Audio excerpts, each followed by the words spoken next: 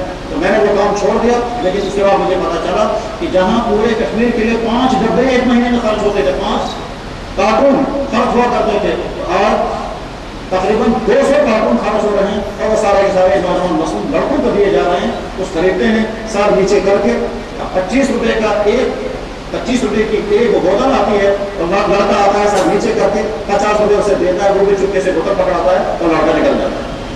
جب صورتحال یہاں کی یہ ہو کہ نوجوان لڑکیاں نام کی اسلامی یونیورسٹی میں پڑھتے ہوئے سشورے پر چیری مر کر کے پھر ایسے کھا رہے ہیں جیسے مکھن چبا رہے ہوں, سمجھنا چاہیے کہ ہم کتنے خطرناک مستقبل کی طرف گامزن ہو چکے ہیں. اس لیے میرے نوجوان بھائیوں, آپ کی جوانی قیمتی ہے. آپ کی جوانی آپ کی نہیں, یہ اللہ کی امانت ہے. یہ اللہ کے نبی علیہ السلام کے امتی کی جوانی ہے. یہ اگر بگڑ جاتی ہے تو آپ اپنے اوپر ظلم کر رہے ہیں. ظلم کی یہی وہ تیسری قسم تھی یہ سمجھنی ہے, جس کو اللہ تعالیٰ شامل فرماتے ہیں وہ دن یاد رکھنا جس دن تم ظالم اپنی انگلیوں کو کاٹو. تم ظالم اپنی انگلیوں کو کاٹو گے. کیا کہو گے؟ افسوس میں نے نبی کا راستہ کیوں اختیار نہ کیا, میں فلاں ویب سائٹ کے پیچھے کیوں لگا, میں فلاں چینلوں کے پیچھے کیوں لگا, میں نے فلاں کھلاڑی کو آئیڈیل کیوں بنایا, میں نے فلاں ستارے کیوں اپنایا, میں نے فلاں آدمی کو کمپنی اپنی کیوں بنایا. پہلے زمانے میں انسان کے ساتھ بگڑتا تھا. آج انسان کے ساتھ بگڑنے کے علاوہ دوسرے ذرائع کیا وہ تنہائی میں بیٹھ کر کے اپنے کمرے میں لائٹ آف بند کر کے کہ جب آپ چلنے دیکھیں گے اس سے زیادہ گمراہی کے جگہ اور کوئی نہیں ہے. اس دن انسان آپ کاٹے گا. ان چمڑوں سے مجھے کیا ملا سوائے ناچ گانے کے, ان چمڑوں سے مجھے کیا ملا سوائے جنسی خواہشات کے, ان چمڑوں سے مجھے کیا ملا سوائے اس کے کہ میں وقت سے پہلے اپنی جنسیات کو تباہ کر دیا. اللہ کے نبی محمد رسول اللہ صلی اللہ علیہ وسلم کی بے شمار کمالات اور خوبیوں میں سے ایک عجیب اور منفرد خوبی یہ تھی کہ آپ مستقبل میں پیش آنے والے تمام واقعات, تمام اہم احوال کو اپنے زبان سے بیان کر گئے. آئندہ یوں ہونے والا ہے. ان میں سے کچھ باتیں ایسی ہیں کہ ایک ایمان والے کا ایمان بڑھ جانا چاہیے جب وہ باتیں انسان سنتا ہے کہ حضور کی بات ارشاد فرمائی. یقیناً اللہ اکبر محمد رسول اللہ سچے نبی سلام ہوں پر. جب آپ علیہ السلام نے یہ بات ارشاد فرمائی تھی ایک وقت آنے والا ہے مرد مردوں سے بدکاریاں کریں گے اور عورتیں عورتوں سے بدکاریاں کریں گے. اس وقت دنیا میں کہیں گیرزم نہیں تھا, اس وقت دنیا میں کہیں نیشنلزم نہیں تھا. اس وقت اللہ کے نبی نے یہ بات ارشاد فرمائی. اور مسلمان معاشروں کی تو بات نہیں, غیر مسلم معاشروں میں بھی کہیں یہ گیرزم اور ہوموسیکسولیٹی نہیں تھی. کہیں ہندوؤں میں نہیں, مشرقوں میں نہیں, یہود و نصارہ میں کہیں یہ بات نہیں تھی. اس سے پہلے صرف ایک قوم گزری تھی جو اس لعنت کا شکار ہو کر کے تباہ ہو گئی تھی, قوم نوح. اور اس کے بعد پھر کوئی قوم ایسی نہیں تھی جو اس خرابی کا شکار ہو. اس وقت اللہ کے نبی نے یہ بات ارشاد فرمائی تھی. اور آج سارا عالم گواہی دے رہا ہے کہ محمد رسول اللہ کے بعد کیسے سچ نکل گئی کہ جب عالمی ادارے کوشش کر رہے ہیں کہ ہم اس کو ساری دنیا میں نافذ کریں گے کہ مرد مردوں کے ساتھ اب نکاح کریں اور عورتیں عورتوں کے ساتھ نکاح کریں, اور اس کے لیے پلان بن رہے ہیں, بل پاس ہو رہے ہیں, حتیٰ تک کہہ رہے ہیں کہ حقوق انسانی کا حصہ ہے. اللہ اکبر. حقوق انسانی کا حصہ یہ کیا ہے کہ صاحب لڑکا جو ہو لڑکے کے ساتھ بدکاریاں کرے, یہ حقوق انسانی. حقوق انسانی کا پہلا حق یہ ہے کہ انسان اپنے آپ کو گمراہ نہ کرے. حقوق انسانی کا پہلا حق یہ ہے کہ انسان اپنے خالق کو مانے. لیکن گمراہ قوموں کے حقوق انسانی کا فلسفہ کتنا ہے کہ حقوق انسانی کے چارٹر کو سب سے زیادہ وہی اپنے قوم میں غور دے اور نعرے لگتے ہیں حقوق انسانی کے. ان انسانوں سے کیا توقع کی جائے کہ صاحب وہ دودھ کا رکھوالا بلی کو بنایا جائے, اور بلی جو ہے وہ میاؤں کہہ کر کہتے ہیں ڈول کی حفاظت کرنا ضروری ہے, اور یہ کہہ کر کے ڈول کو صاف کرتے. اللہ کے نبی علیہ السلام نے فرمایا تھا مرد مردوں سے بدکاریاں کریں گے. اس سے سمجھ میں آتا ہے کہ اللہ کے نبی علیہ السلام کی نظر قیامت تک پیش آنے والے تمام اہم امور پر تھی. اللہ کے نبی نے جوانوں کے متعلق بھی باتیں ارشاد فرمائی تھی. حضور نے فرمایا, بخاری میں حدیث ہے, یکثر الزنا, زناکاری عام ہو جائے گی. جو نوجوان جو لڑکیوں کے ساتھ ملتے ہیں وہ آنکھوں کے زنا میں مبتلا ہے, ان سے ہینڈشیک کرتے ہیں وہ ہاتھوں کی زنا میں مبتلا ہے, ان کے پاس چل کر کے جاتے ہیں ان کے پاؤں کی زنا میں مبتلا ہے, کیونکہ حدیث میں موجود ہے. آپ نے ایک ساتھ فرمایا علائنان تزنیان, آنکھیں زناکاری کرتی ہیں, وہ زنا ہما نظر, والیدان تزنیان, وہ زنا ہما بخش, والیدان ورجلان تزنیان, وہ زنا ہما المشی, والفرج سبت. آنکھوں سے دیکھنا یہ آنکھوں کا زنا, ہاتھوں سے ٹچ کرنا مس کرنا یہ تو ہاتھوں کا زنا, اور پاؤں کو اسی طرف چلنا یہ پاؤں کا زنا ہے. اور ایک حدیث میں حضور نے فرمایا تمہارے کندھے کے اندر تیر لگا دی جائے, یہ زیادہ بہتر ہے کہ تم لذت محسوس کرتے ہوئے اپنا کندھا کسی نامحرم لڑکی کی طرف ٹچ کرو. وہ نوجوان لڑکا جو گاڑی میں چڑھ کر کے اور اوور لوڈ میں اس لیے اپنے آپ کو پھنساتا ہے تاکہ کسی نوجوان لڑکی کو دھکا دے اور اپنے دل کے اندر لذت محسوس کرے. سمجھ جانا چاہیے کہ قیامت کے دن اللہ تعالیٰ حضور فرما رہے ہیں تمہارے جسم کے اندر تیر لگا دی جائے زیادہ بہتر ہے. تمہارے سر ایک حدیث میں ہے ترجمہ حدیث کا یہ ہے تمہارے سر میں تیر لگائی جائے یہ زیادہ بہتر ہے وہ مقابلے اس کے کہ تمہارا سر کسی نامحرم کے کندھے پر ٹک جائے. آج نوجوان کے سامنے یہی کا چیلنج ہے. صورتحال جو یہاں کے معاشرے کی بن رہی ہے اس صورتحال کی بنا پر اگر سچی بات پوچھی جائے تو ہمیں کہنا چاہیے گھروں سے باہر مت نکلو. مگر وہ کہہ نہیں سکتے اس لیے زندگی گزارنی ہے. اس زندگی گزارنے کے لیے باہر آنا ہے کرنا بھی ہے ملازمتیں بھی کرنی ہے بزنس بھی کرنے ہیں آگے بھی بڑھنا ہے یہ ساری چیزیں کرنی ہیں. اس گندے معاشرے میں زندگی گزارنے کے لیے اب ایسا ہی ہے جیسے انسان کو لیٹرن جانا ضروری ہے لیکن عقل مندی ہے اس لیٹرن کے تمام گندگی سے اپنے آپ کو بچائیں. اس لیے میرے نوجوان بھائیوں آپ اگر تعلیم کی وہ نوجوان جو یہاں سے باہر پڑھ رہے ہیں ان کا حال تو بہت زیادہ خطرناک ہے.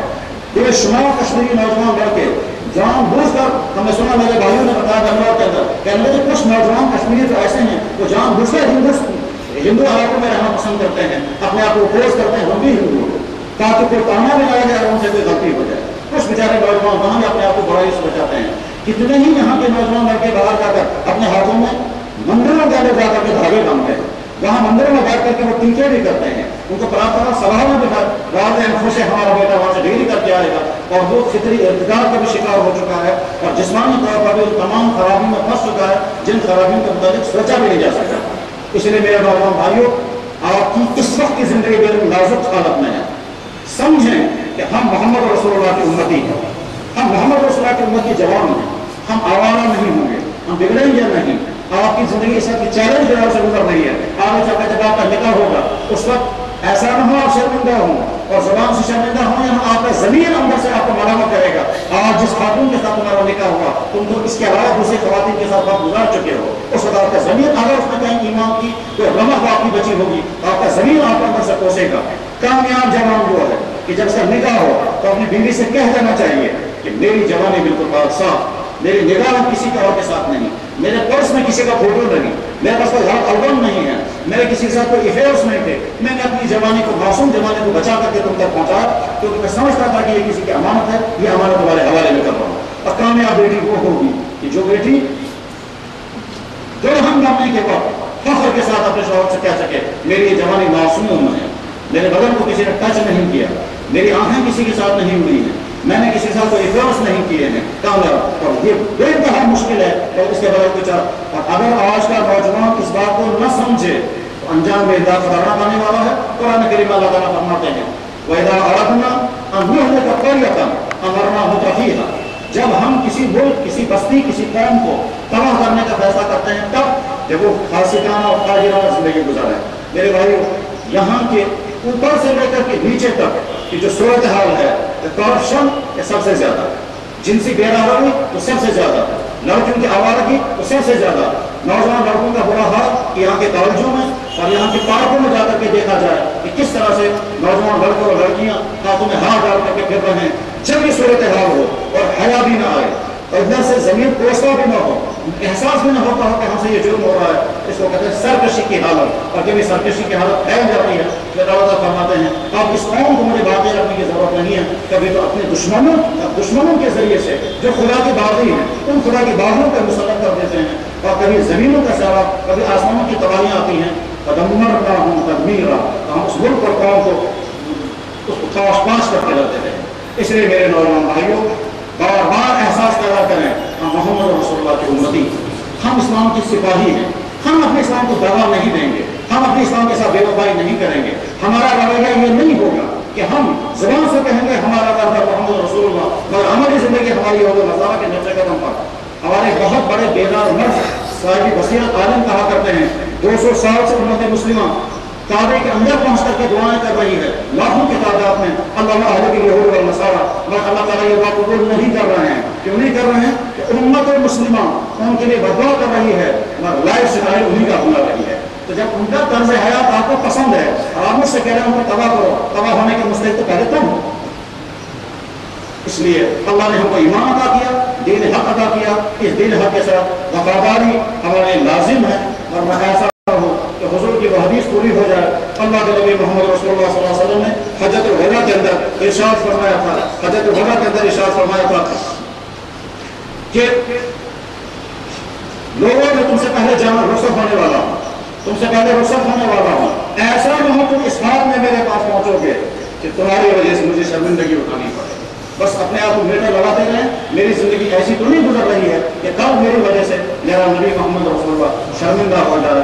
اللہ تعالیٰ نے ان باتوں کو میرے لیے بھی اور سننے والوں کے لیے بھی مفید سے مفید تر فرمائیں، اور اس میں اگر کوئی افراط و تفریح یا غلطی ہوئی ہو اللہ مجھے معاف فرمائیں.